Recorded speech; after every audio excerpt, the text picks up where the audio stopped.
Hi friends, అందరికీ నమస్కారం. ఈరోజు కథ ఓ మనసు నిన్నే ఎపిసోడ్ నంబర్ 37. ఈ స్టోరీ మీకు నచ్చితే తప్పకుండా లైక్ చేసి మన ఛానల్ని సబ్స్క్రైబ్ చేసుకోండి. అలాగే హైప్ ఆప్షన్ మీద క్లిక్ చేసి పాయింట్స్ ఇవ్వగలరు. మరి ఇక లేట్ చేయకుండా స్టోరీలోకి వెళ్దాం. అశ్వథ్ నుండి తన ఫోన్కి బ్లాంక్ మెసేజ్ రావడంతో విషయం అర్థమైంది చేతుకి. ఆ మెసేజ్ చూడగానే అశ్వథ్కి కాల్ చేశాడు చేతు. ఫోన్ లిఫ్ట్ చేసి, హలో చేతన్, పెళ్లి పనులు ఎంతవరకు వచ్చాయి అని క్యాజువల్గా మాట్లాడాడు అశ్వథ్. హా, ఆల్మోస్ట్ అయిపోయాయి అశ్వథ్. ఇంకా హైదరాబాద్లో కొందరిని కలిసి ఇన్వైట్ చేయాలి. అలాగే ఫ్రెండ్స్తో బ్యాచిలర్ పార్టీ ప్లాన్ చేశాను. అందుకోసం రేపు మార్నింగ్ హైదరాబాద్ రావాలి అనుకుంటున్నాను అని చెప్పాడు చేతన్. అసలు విషయం ఫోన్లో మాట్లాడటం ఎందుకో అంత సేఫ్ కాదు అనిపించి ఇలా ఇండైరెక్ట్గా తను హైదరాబాద్ వస్తున్నట్టుగా క్లూ ఇచ్చాడు చేతు. ఓ అవునా, అయితే నేను నిన్ను రేపు కలుస్తాను అని హింట్ ఇచ్చాడు అశ్వథ్. తప్పకుండా, మనకి రేపు చాలా పనులున్నాయి అని కోపంగా చెప్పి, సారీ అశ్వథ్, నా కోసం నిన్ను చాలా ట్రబుల్ చేస్తున్నాను అన్నాడు చైతు. ఇలాంటి మాటలతో నన్ను దూరం చేస్తున్నావు చైతు అన్నాడు అశ్వథ్. సారీ, నేను అలా అనలేదు అని చైతు ఇంకా ఏదో చెప్పబోతుంటే, ఇట్స్ ఓకే చైతు, నేను ఊరికే అన్నాను, నువ్వు ముందు నీ పెళ్లి పనులు ఎంజాయ్ చేయు అని చెప్పాడు అశ్వథ్. థ్యాంక్స్ అని చెప్పి ఫోన్ కట్ చేశాడు చైతు. అప్పటి వరకు చైతు ఫోన్లో మాట్లాడే మాటలు విని అతను ఫోన్ కట్ చేసే వరకు ఆగి, కన్నా, నీకేమైనా పనులు గట్రా ఉంటే ఈరోజే చేసేసుకో. రేపు ఉదయం నిన్ను పెళ్లి కొడుకుని చేస్తాం. ఆ తర్వాత నువ్వెక్కడికి వెళ్ళకూడదు అని చెప్పింది అన్నపూర్ణమ్మ. అది కాదు నాని, నా ఫ్రెండ్స్కి బ్యాచిలర్ పార్టీ ఇవ్వాలి అని చెప్పాడు చేతన్. పెళ్లి కార్డ్స్ ఎవరి చేతైనా ఇచ్చి పంపించు. ఇక ఆ పార్టీ ఏదైనా ఉంటే వాళ్ళని పెళ్ళికి ముందుగా రమ్మను. ఆ పార్టీ ఏదో ఇక్కడే చేసుకోవచ్చు, అంతేకాని నువ్వెక్కడికి వెళ్ళేది లేదు అని గట్టిగా చెప్పింది అన్నపూర్ణమ్మ. అది కాదు నానమ్మ అని చైతు అంటూ ఉండగానే, అది ఇది ఏదీ లేదు కన్నా, నువ్వు నాకు ఏమీ చెప్పొద్దు. అసలైతే మా రోజుల్లో పెళ్లి కొడుకుని చేశాక గడప దాటనిచ్చేవారు కాదు. కానీ ఇప్పుడు అవన్నీ ఎవరు వింటున్నారు? నీ పెళ్లి విషయంలో ఎలాంటి నిర్ణయమైనా నేను తీసుకోవచ్చు అని చెప్పావా లేదా అని అడిగింది అన్నపూర్ణమ్మ ఆఖరి అస్త్రంగా. అన్నాడు చైతు ఇంకా చేసేది లేక. అలా అన్నావు బాగుంది, నేను చెప్పేది విను నాన్న.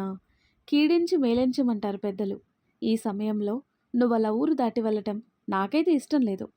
అలా వెళ్ళకూడదు కూడా, అందుకే చెప్తున్నాను అని చేతన్కి లాలనగా చెప్పి, రేపు ఉదయం నిన్ను పెళ్లి కొడుకుని చేశాక అక్కడ శశిని పెళ్లి కూతుర్ని చేస్తారు. రేపు చాలా పనులుంటాయి. నీకు అర్జెంటు పనులు ఏవైనా ఉంటే ఈరోజే చేసుకో అని చెప్పి అక్కడి నుండి వెళ్ళిపోయింది అన్నపూర్ణమ్మ. ఆ షట్ అని మనసులో అనుకొని మళ్ళీ తన ఫోన్ తీసి విషయం అశ్వథ్కి చెప్పాడు చేతు. చేతు మాటల్లో అసహనం గమనించి, ఇక్కడ నువ్వు చేయాల్సిన పని కంటే శశి సంతోషం ముఖ్యం కదా చేతన్, ఇవన్నీ పెళ్ళయ్యాక చూసుకోవచ్చు. ఇప్పుడు నువ్వేం చేస్తే ఇంట్లో వాళ్ళు హ్యాపీగా ఉంటారో ఆలోచించి అది మాత్రమే చేయు. ఇక్కడంతా నేను చూసుకుంటాను అని చెప్పాడు అశ్వథ్. ఒక నిమిషం మౌనంగా అశ్వథ్ మాటలు విని తను చేయాలనుకున్న పనిని వాయిదా వేసుకుని, ఓకే అశ్వథ్ అని చెప్పాడు చేతు. మళ్ళీ ఏదో గుర్తొచ్చిన వాళ్ళలాగా కాల్ కట్ చేసి ఆఖరి క్షణంలో అశ్వథ్ అని పిలిచాడు చేతు. ఫోన్ కట్ చేయబోయేవాడల్లా ఆగి, హా చేతన్ అన్నాడు. ఇది మీ నాన్నగారికి తన మేనత్త మనవడి పెళ్ళి. వేరే ఆలోచన మనసులో పెట్టుకోకుండా అన్నీ మర్చిపోయి మనస్ఫూర్తిగా ఈ ఇంటికి రమ్మని చెప్పానని నా మాటగా మామయ్యకి చెప్పు అశ్వథ్ అన్నాడు. తప్పకుండా చేతు, నిజానికి ఆయనకు కూడా చాలా సంతోషంగా ఉంది అని చెప్పి కాల్ కట్ చేశాడు అశ్వథ్. చైతుతో మాట్లాడాక సంపత్ని ఉంచిన ప్లేస్కి వెళ్ళాడు అశ్వథ్. అశ్వథ్ అక్కడికి చేరుకోగానే అక్కడ వాళ్ళందరూ ఒక పద్ధతిలో నించున్నారు. అశ్వథ్ నేరుగా వెళ్ళి తన సీట్లో హుందాగా కూర్చుని, వాడి కండిషన్ ఏంటి మైకి అని అడిగాడు. మత్తులో ఉన్నాడు బాస్, ఇంకో 4-5 గంటలు లేవడు. 4 రోజులుగా ఫుడ్ లేకపోవటం వల్ల హెవీ డోస్ ఇవ్వలేదు అని చెప్పాడు అతను. అని క్షణం ఆలోచించటానికి అన్నట్టుగా గ్యాప్ ఇచ్చి అతడి వైపు చూసి, వాడికి ఇంకా టైం ఉంది మైకి, అప్పటి వరకు వాడి ప్రాణం మాత్రం పోకుండా చూసుకో అని నార్మల్ వాయిస్లో అతనికి చెప్పి చుట్టూ ఉన్న అందరినీ ఒకసారి చూసి, ఏమైనా తేడా వస్తే మాత్రం యు నో మీ, నేనేంటో మీకు తెలుసు అని హెచ్చరికగా చెప్పాడు. ఎస్ బాస్ అన్నారందరూ ఒకేసారి చాలా సిన్సియర్గా. ఆ తర్వాత కట్ చేస్తే ఆ ఉదయం సింగరాజు వారి ఇంట్లో సందడి మొదలైంది. గుమ్మాలు, డోర్లు, కిటికీలకి తోరణాలు, రకరకాల పువ్వులతో అలంకరణ పూర్తయింది. ఎన్నో రోజులుగా వాళ్ళు కోరుకున్న నవ్వుల సిరులు ఇప్పుడు దొర్లుతున్నాయి వారింట్లో. ఇంట్లో అంతా హడావిడి. పని వాళ్ళు నింపాదిగా గాలి పీల్చుకునే తీరిక కూడా లేకుండా పనులు చేస్తూనే ఉన్నారు. అన్నీ సిద్ధంగా ఉన్నాయా అని ఒకటికి 2 సార్లు చూసుకుంది అన్నపూర్ణమ్మ. అన్నీ సమకూర్చుకున్నాక వసుంధర చైతుని పిలుచుకొని వస్తే మొదలు పెట్టేద్దామని చెప్పింది. అన్నయ్యని నేను తీసుకొస్తాను పూర్ణ అంటూ హుషారుగా పరిగెత్తింది అను. చైతు రూమ్కి పరిగెత్తి అక్కడ బెడ్ మీద అడ్డంగా పడుకొని ఇంకా నిద్రలేవని చైతుని చూసి, ఇంట్లో ఇంతమంది ఉన్నారు, అందరూ హడావిడి చేసేవాళ్ళే తప్ప అసలు పెళ్లి చేసుకునేవాడు లేచాడా లేదా అని ఎవరికీ అవసరమే లేదు అని అందరినీ కలిపి ఒకటేసారి తిట్టేసి చైతు ముఖం మీద నుండి ముసుగు లాగేసింది. ఇంకోవైపుకు తిరిగి పడుకుంటున్న చైతుని చూసి, అన్నయ్య లేరా, రోజు పొద్దున్నే లేస్తావు, పెళ్ళనగానే నీకు కూడా బద్ధకం మొదలైందా, లే అంటూ చైతును నిద్రలేపింది. ఏంటి అను అని నిద్రమత్తులోనే అడిగాడు చైతు. ఏంటి అంటావేంట్రా, అక్కడ పూర్ణ రంగం సిద్ధం చేసిందిలే అని అరిచింది అను. దేనికి అని అడిగాడు బెడ్ మీద లేచి కూర్చుంటూ. పెళ్ళికి అని చెప్పింది అను. దానికి ఇంకా 2 రోజులు టైం ఉంది కదా అన్నాడు చైతు కళ్ళు నలుపుకుంటూ. అబ్బా, జోక్స్ వేసే టైం కాదురా ఇది, పద, నిన్నీరోజు పెళ్లి కొడుకుని చేయాలి కదా, ఇప్పుడు నలుగు పెడుతుందంట నానమ్మ అని చెప్పింది అను. ఓ 5 నిమిషాల్లో వస్తాను అని చెప్పి ఫ్రెష్ అవ్వటానికి వెళ్ళాడు చేతన్. చెప్పినట్టుగానే 5 నిమిషాల్లో నానమ్మ దగ్గర ప్రత్యక్షమయ్యాడు. నైట్ ట్రాక్ టీషర్ట్తో ఉన్న మనవడిని చూసి, కన్నా నా బంగారం ఇలా కూర్చో అంటూ తన ముందు కూర్చోబెట్టుకొని, షర్టు తీసేయి కన్నయ్య అని చెప్పింది చేతులకున్న గాజులని టైట్గా మీదికి లాక్కుంటూ. ఆవిడ చెప్పినవి బుద్ధిగా వింటూ షర్టు తీసేసి తన బాడీ కాసేపు నానమ్మకి అప్పగించేశాడు చిన్నపిల్లల్లాగా. ఆ క్షణం ఆమె మనసు సంతోషంతో నిండిపోగా మనవడి నుదుటను ముద్దు పెట్టి పసుపు రాసింది. ఆమె తర్వాత బలరాం గారు, ఆనంద్ గారు, వసుంధర, అను, పృథ్వీ ఇలా ఒక్కొక్కరిగా పసుపు రాశారు. ఆ తర్వాత నూనె తీసుకుని జుట్టుకి బాగా పట్టించి వేడి నీళ్ళతో మొదట మంగళ స్నానం చేయించారు. అక్కడ శశికి కూడా సిరి, సాత్వి వాళ్ళు పసుపు రాసి మంగళ స్నానం పోశారు. ఎవరు లేని తనకి ఇప్పుడు ఇంటి నిండా ఆప్తులే ఉండటంతో తన తల మీదుగా జారుతున్న నీటిలోనే తన ఆనంద బాష్పాలు కలిసి కరిగిపోయాయి. చైతు రెడీ అయి కిందికి రాగానే బలరాం గారు ఆయన మెడలో ఉన్న గొలుసు తీసి చైతు మెడలో వేయగా బుగ్గను చుక్కపెట్టి మనవడిని పెళ్లికొడుకుని చేసింది అన్నపూర్ణమ్మ. వారి ఆశీర్వాదం తీసుకుని ఆనంద్, వసుంధర గారి దగ్గరికి వెళ్ళాడు చైతు. కొడుకు నక్కున చేర్చుకుని మురిసిపోయారిద్దరు. అక్షంతలు వేసి దీవించారు. ఇక్కడ పెళ్లికొడుకుని చేసే కార్యక్రమం పూర్తి కాగానే చైతుని ఇంట్లోనే ఉండమని చెప్పి అందరూ శశి దగ్గరికి వెళ్ళారు. ఎప్పటిలాగే సింపుల్గా, అందంగా, చెరగని చిరునవ్వుతో కొత్తగా చేరిన పెళ్లి కళ ఇంకా మెరుపుని పెంచడంతో పసిడి బొమ్మగా ముస్తాబైన శశిని చూసి తమ చైతుకి తగ్గ జోడి అని మరొకసారి మురిసిపోయారందరూ. అందరి ఆశీర్వాదం తీసుకుని కూర్చుంది శశి.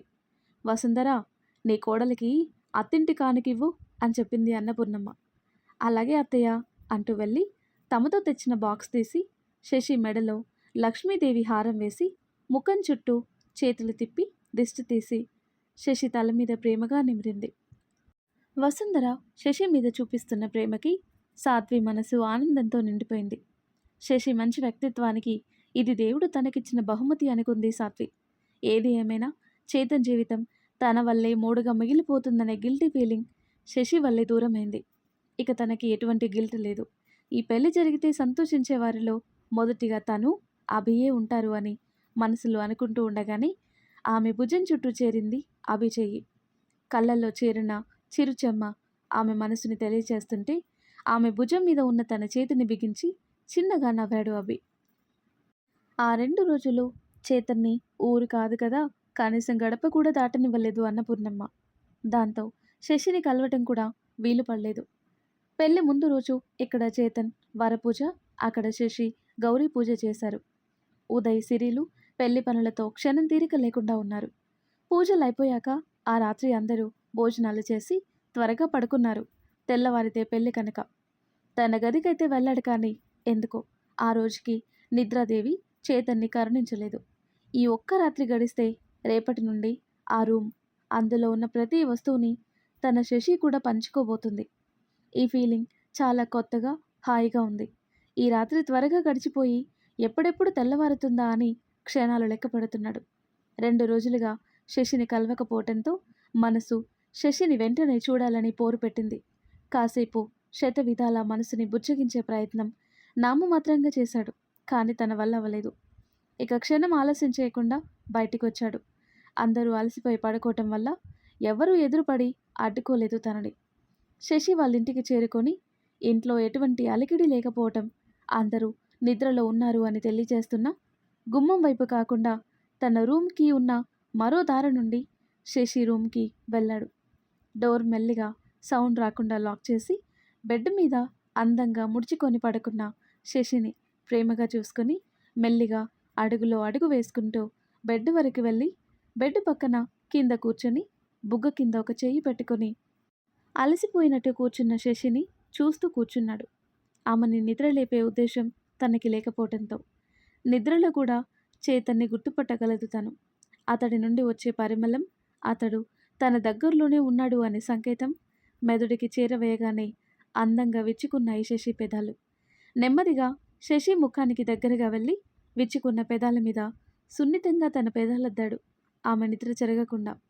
ఆ రోజు వరకు శశి తన ప్రియసఖి, ఇక తెల్లవారితే తన సొంతం కాబోతుంది అనే ఆలోచన మనసుని మాటలు వర్ణించలేని సంతోష తీరాలకి తీసుకువెళ్తుంటే హాయిగా ఇక్కడే కూర్చొని తెల్లవారే ముందు మరొకసారి ఆమె నుదుటిన ముద్దాడి అలికిడి లేకుండా అక్కడి నుండి ఎలా వచ్చాడో అలాగే బయటికి వెళ్ళాడు. ఉదయం నిద్ర లేవగానే రోజు కంటే ఆ రోజు భిన్నంగా అనిపించింది శశికి. గది మొత్తం కలియ చూసి తన పెదాలని చేత్తో తడుముకుంది. నాకేంటి ఇక్కడికి చేతూ వచ్చినట్టు అనిపిస్తుంది, నిజంగా వచ్చాడా లేక నాకు అలా అనిపిస్తుందా అని అనుకుంటూ ఆ గది మొత్తం చూసింది. ఎక్కడా అతని ఆనవాళ్ళు లేకపోవడంతో అది తన ఊహ మాత్రమే అని సర్ది చెప్పుకున్నా మనసందుకు ఒప్పుకోలేదు. ఆ తర్వాత కట్ చేస్తే పవిత్రమైన కళ్యాణ మండపం మరొక కొత్త జంటని ఒకటి చేయటం కోసం అందంగా ముస్తాబైంది. పెళ్లి ముహూర్తానికి ఇంకా టైం ఉన్నప్పటికీ మండపంలో వేద మంత్రాలు మొదలయ్యాయి. వచ్చేవారిని పేరు పేరున పలకరిస్తున్నారు ఆనంద్, వసుంధర.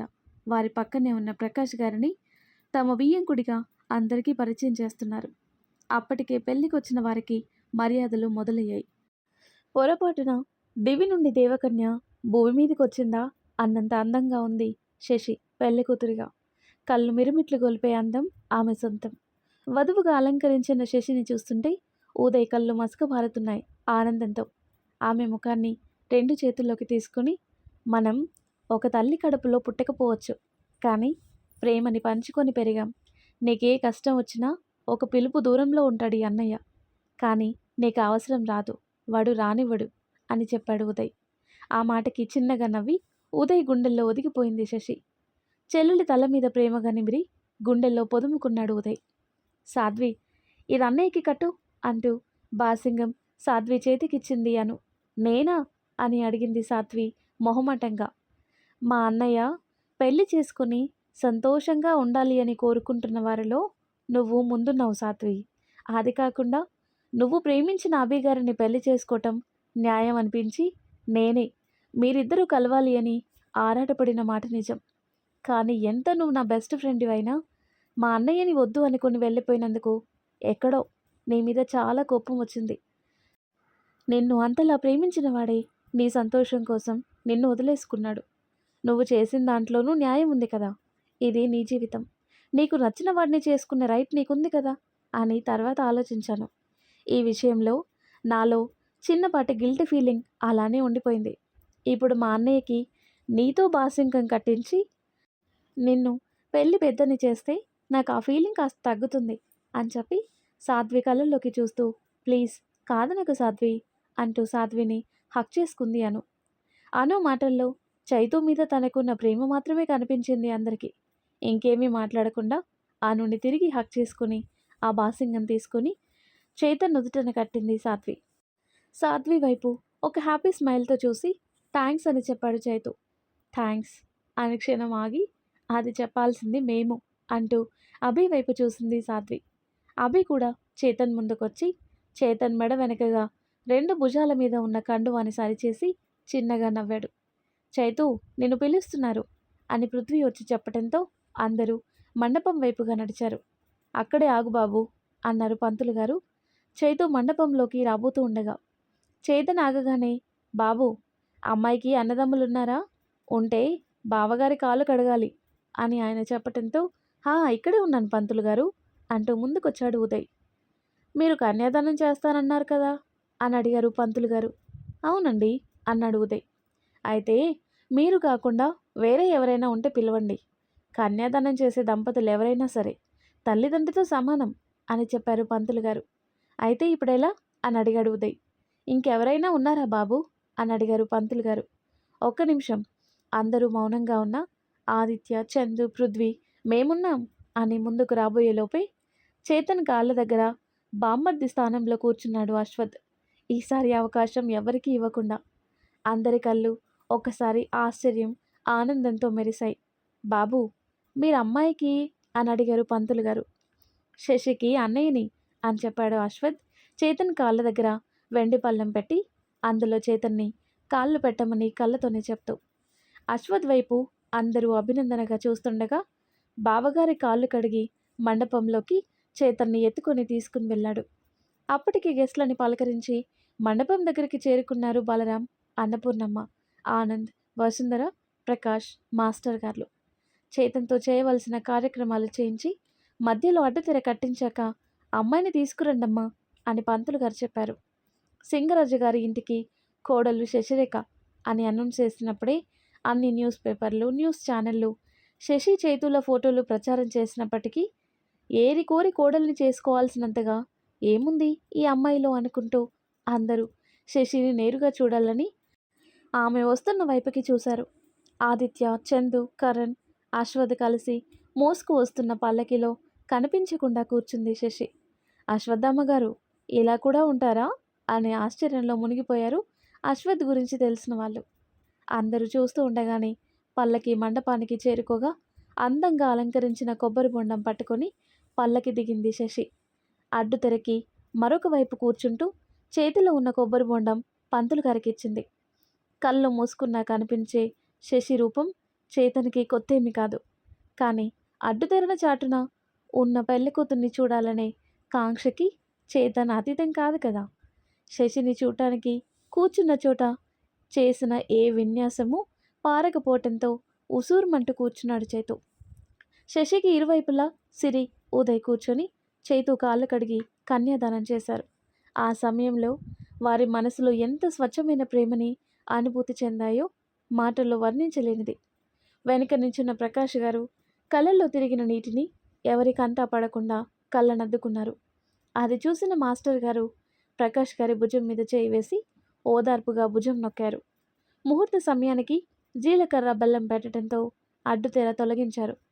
పసిడి వర్ణం చీరకి ఆకుపచ్చ అంచు వచ్చిన కంచిపట్టు చీర, ఆకుపచ్చ మేలి ముసుగు, నుదుట బాసింగం, కళ్యాణ తిలకం, బుగ్గ మీద దిష్టి చుక్క, కాటుక దిద్దిన కళ్ళు, ముఖంలో ఉట్టి పడుతున్న పెళ్లి కళతో ఎంతసేపు చూసినా తనివి తీరని తన ఇష్టసఖిని కళ్ళ నిండా చూసుకుని ఆమె పక్కన స్థానం తనకిచ్చాడు చేతు. పెళ్లి మండపం కుటుంబ సభ్యులు, బంధువులు, స్నేహితుల సమక్షంలో పండితులు చదువుతున్న వేద మంత్రాల సాక్షిగా అన్ని ప్రమాణాలు మనస్ఫూర్తిగా చేస్తూ సూత్రాలు కట్టిన తాళిని శశి మెడలో కట్టి తన ప్రేయసిని, ధర్మపత్నిని చేసుకున్నాడు చేతు. ఆ క్షణం ఆనంద్, వసుంధర, ప్రకాష్ గారి మనసులు ఆనంద సాగరాల్లో మునిగి తేలగా కొత్త జంట మీద అక్షింతలు చల్లారు అన్నపూర్ణమ్మ. మనవడిని, మనవరాల్ని ముచ్చటగా చూసుకుని వారి మీద అక్షింతలు వేసి ఆనంద బాష్పాలని అద్దుకుంటూ బలరాం గారి వైపు చూశారు. అప్పటికే ఆయన ముఖం సంతోషంతో వెలిగిపోవటం ఆమెని మరింత సంతోషపరిచింది. అందరూ వాళ్ళ మీద అక్షింతలు వేసిన తర్వాత చేతన్ శశి కాళ్ళకి మెట్టలు తొడిగి తలంబ్రాలు పోసుకొని కొంగుముడితో ఆమె చెయ్యందుకొని 7 అడుగులు నడిచాడు. ఒక్కొక్క పెళ్లి తంతు శాస్త్రోక్తంగా జరిపించాక ఇద్దరిని కూర్చోబెట్టి ఉంగరాల ఆట ఆడించారు.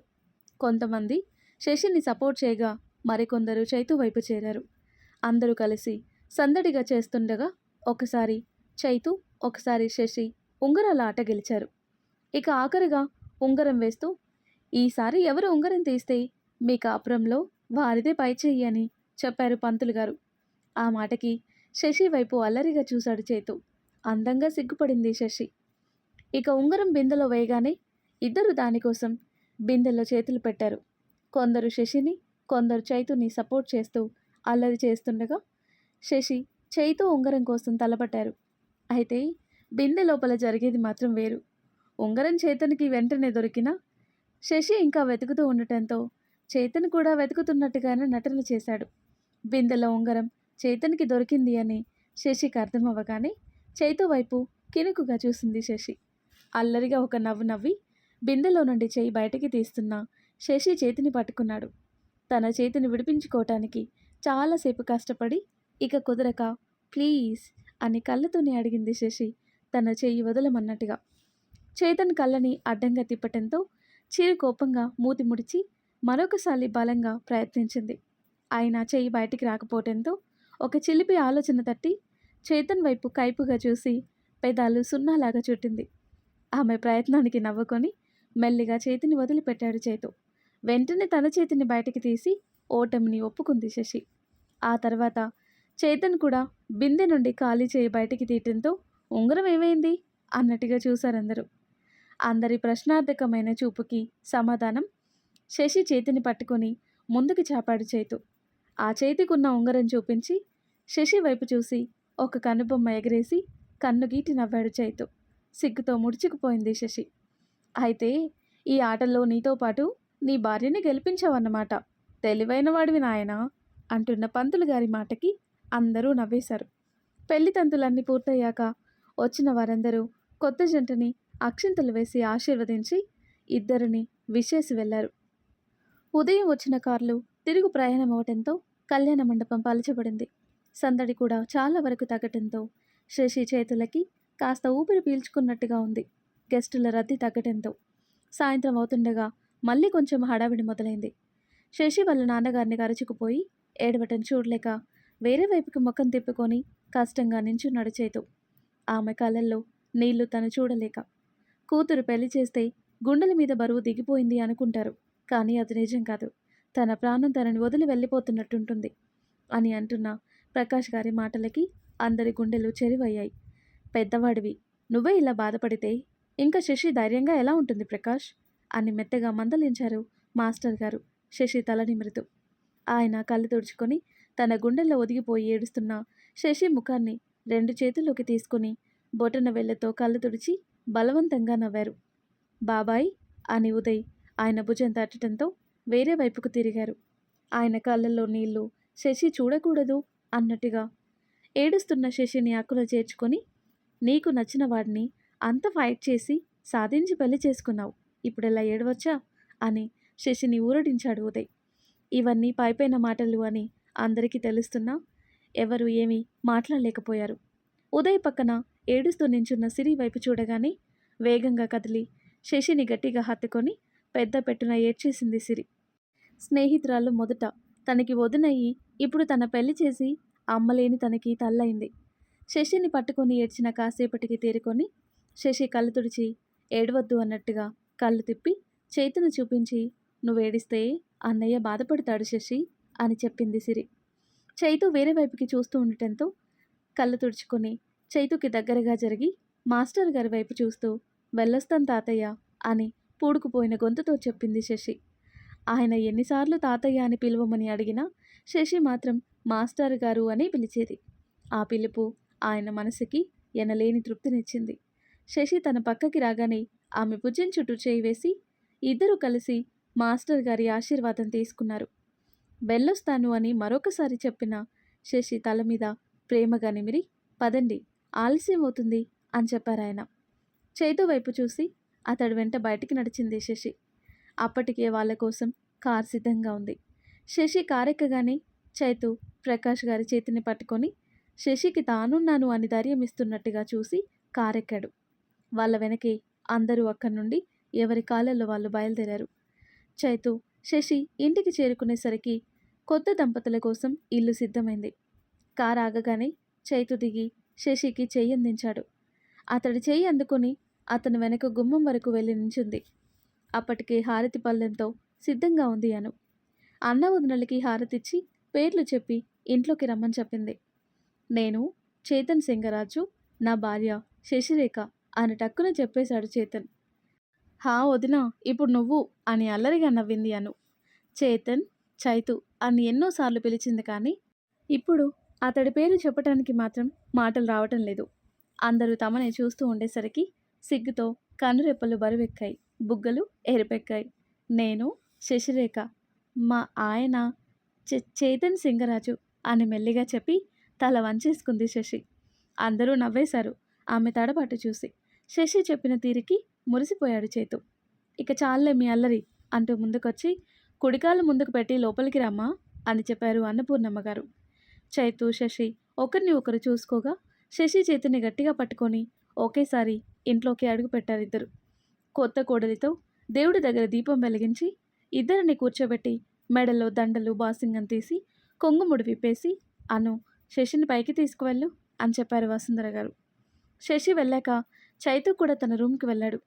శశిని తీసుకువెళ్ళి నగలన్నీ తీయటానికి సహాయం చేసి మార్చుకోవటానికి వేరే చీర తీసిచ్చింది అను. శశి వెళ్ళి స్నానం చేసి బయటకు వచ్చేసరికి అన్ని నగలు బాక్సులు సర్ది కబోర్డ్లో పెట్టింది. మెడలో పసుపు తాడు, బంగారు గొలుసు, నల్ల పూసలతో పాటుగా చైతు తనకిచ్చిన గొలుసు మాత్రమే ఉన్న శశిని చూసి చిన్నగా నవ్వి, నువ్వు రెడీ అయ్యి కాసేపు రెస్ట్ తీసుకోవదినా, నేను మళ్ళీ వస్తాను అని చెప్పి వెళ్ళింది అను. చైతు తన రూమ్కి వెళ్ళి ఫ్రెష్ అయ్యి బెడ్ మీద వాళ్ళి కళ్ళు మూసుకున్నాడు.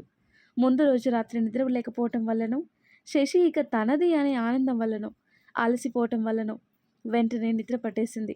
రాత్రి భోజనానికి అను వచ్చి పిలిచే వరకు అలాగే పడుకున్నాడు. చైతు లేచి బయటకు వచ్చేసరికి అలసిన కళ్ళు, చిన్నపాటి నవ్వు, సింపుల్ చీర అయినప్పటికీ చేతుకు నిండుగా ఉన్న గాజులు, ఆమె మేని ఛాయ్తో పోటీ పడుతున్న పసుపు తాడు ఆమె అందాన్ని కొన్ని రెట్లు పెంచగా అనుతో మాట్లాడుతూ వస్తున్న శశిని చూసి అక్కడే ఆగిపోయాడు చైతు. ఆమె వైపు ఎవరో చూస్తున్నట్టుగా అనిపించి తలెత్తి ఎదురుగా ఉన్న చైతుని చూసి బిడియంగా చూపు తిప్పేసి మౌనంగా అను వెంట మెల్లిగా నడిచింది శశి. అన్నయ్య, ఏంటి ఇక్కడ నించున్నావు, పద అని పిలిచిన అను మాటలకి శశి మీద నుండి చూపు తిప్పి వాళ్ళతో కలిసి కిందికి వెళ్ళాడు. అప్పటికే అందరూ డైనింగ్ టేబుల్ దగ్గర కూర్చొనున్నారు. శశి, చైతు వచ్చారా, రండి ఇలా కూర్చుండి అని చెప్పింది వసుంధర. అందరి ముందు కాస్త ఇబ్బందిగా కదిలి చైతు పక్కన కూర్చుంది శశి. శశి ఇబ్బంది, మొహమాటంతో పాటు ఆమె ఆకలిని కూడా గమనించారు వసుంధర గారు.